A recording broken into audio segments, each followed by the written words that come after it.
What's up guys, it is As Josh Sees It, and today we are going to talk about the brand new 2020 Harley-Davidson Softail Lowrider S. That's right, the Lowrider S. Harley-Davidson today dropped a brand new motorcycle and we are stoked about it. They made a lot of improvements to the Lowrider Softail and I'm excited to tell you guys a little bit about it. We're going to get in depth, we're going to talk about what's new on this bike, and we're going to talk about the differences between the regular Lowrider and the Lowrider S.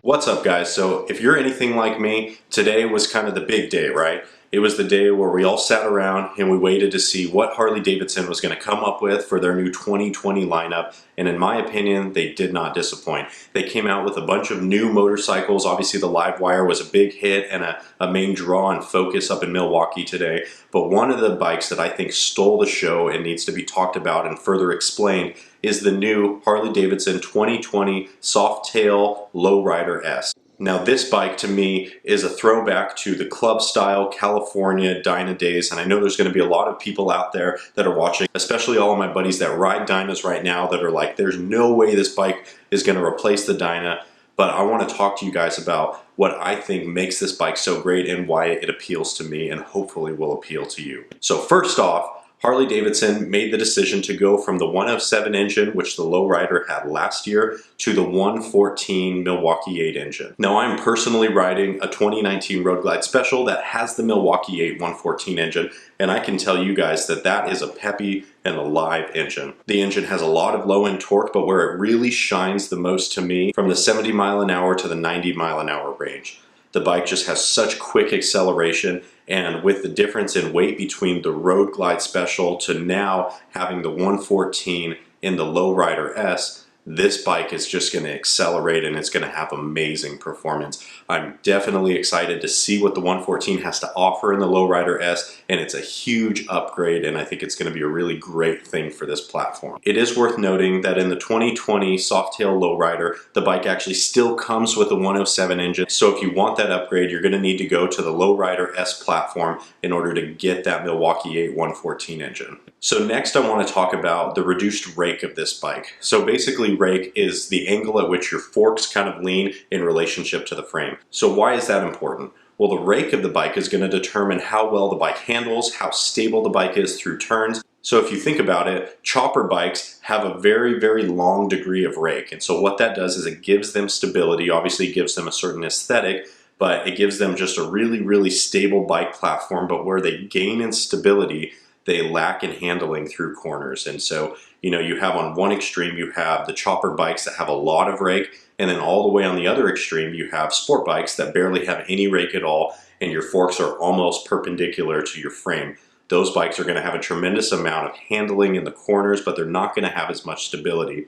So what Harley-Davidson wanted to do to differentiate the Lowrider S from the regular Lowrider is they actually reduced the rake by a couple degrees, and they actually took it from 30 inches of rake down to 28 inches of rake. So what that's going to give you is a more responsive ride. It's going to give you more agility in the corners. It's going to give you better suspension, and that coupled with the inverted front fork, which we're going to be talking about a little bit later, is going to give this bike a very, very sporty and aggressive ride, and is going to be able to help you to hug those twisties and rip through those canyons better. Harley-Davidson was definitely listening to people when they said they wanted a more club style bike that was more aggressive, still was true to the Harley-Davidson name, but was able to help them perform better in the corners and help them to give a more aggressive bike. So next, one of the things that I am most excited about for the Lowrider S is their inverted front forks. This is huge for Harley-Davidson. Normally, when people are on bikes and they want to move from a regular fork to an inverted fork,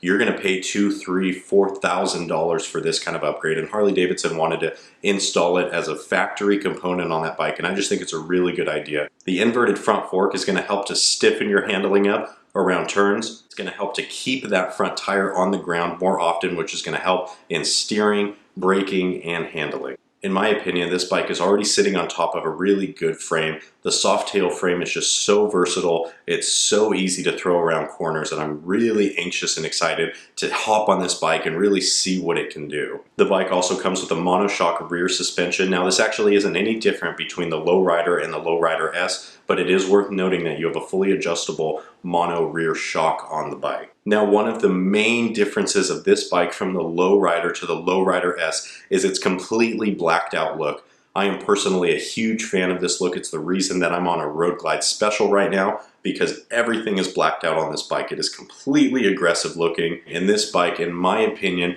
is ready to roll off the lot and really just be a head turner. I am personally so happy that Harley-Davidson decided to listen to the motorcycle community, and this bike actually comes with risers built into the motorcycle. It's going to come with 4-inch risers on the bike that have clamps, and they actually come with motocross-style bars that are going to kind of be an homage to the T-bar club-style bikes. I would have liked to see the bars a couple inches higher, but I understand that Harley-Davidson is trying to navigate the laws of 50 different states and the different shoulder heights and all the legalities behind that. And I definitely think Harley-Davidson did a great job in just listening to their customers and giving us the more aggressive style handlebars that everybody has been asking for in this bike.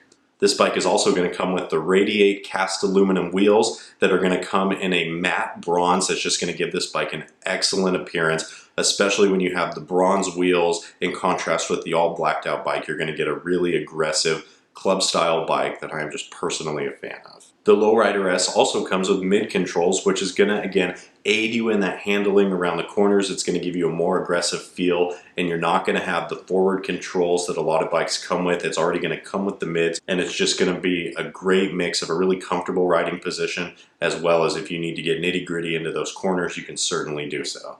So we are actually going to call Connor FXDB right now. He is a guy that is currently on a Harley-Davidson Softail Lowrider. I'm curious to hear his take on what he thinks of the new Harley-Davidson Lowrider S. What's up, dude? How you doing? Oh, what's up, Josh? You know, out here just hitting those streets of Austin, taking some girls for my newest video. How's it going, bud? Oh, you know, it's another day in paradise up here in Dallas, Fort Worth, man. So I know you know the Harley-Davidson Lowrider S just dropped today, and as a guy that is currently on the Lowrider platform, I'm wondering, man, what are your thoughts on this bike? Well, it's mixed reviews and emotions. I truly am glad to see that Harley decided to bring back the S for the Lowrider platform for the Softail.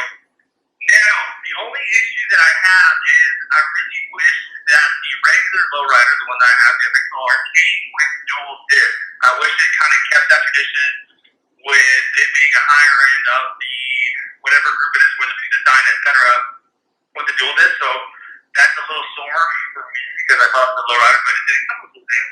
But nonetheless, it's still a wicked bike.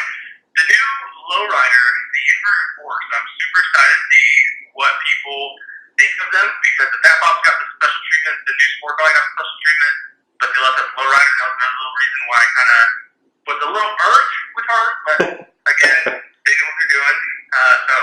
Well, that's arguable, but I am happy to see it. We're actually entertaining the idea of possibly picking one up.